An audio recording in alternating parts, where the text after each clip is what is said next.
Meet Uncle Sam. He has a lot of bills to pay. Almost $4 trillion worth every year. Uncle Sam's income is a little over $2 trillion per year. To make up the difference, the deficit, he does what most Americans do. He borrows money. When Uncle Sam takes out a loan, he calls it a bond. Bonds can be held by banks, investors, or even foreign governments. Uncle Sam has to promise to pay interest on these bonds, just as you do on any loan you take out. Ever think about paying your mortgage with your credit card? That's exactly what Uncle Sam does.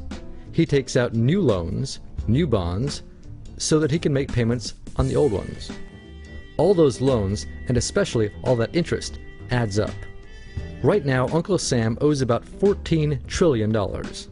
To put that in perspective, 14 trillion is about the same as the national GDP, the total value of all the goods and services produced by the American economy in an entire year.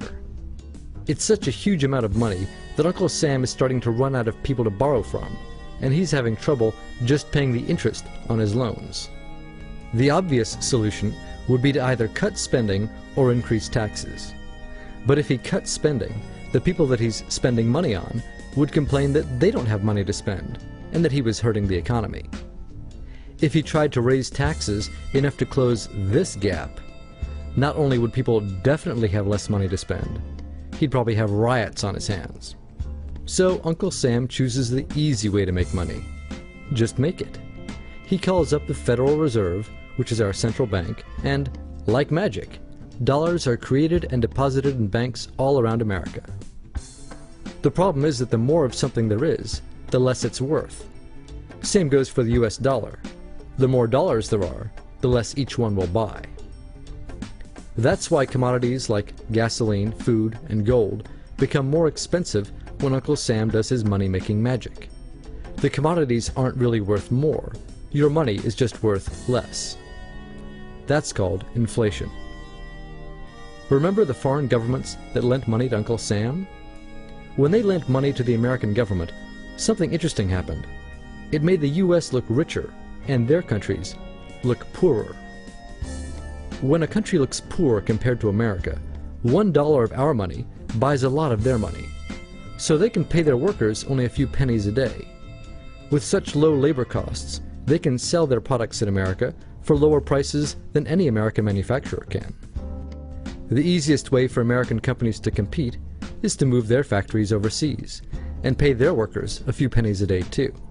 This contributes to a recession.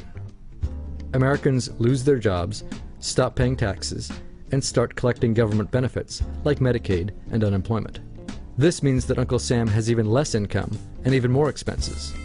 At the same time, the people who still have jobs are desperate to keep them, so they tend to do more work but not to get paid anymore.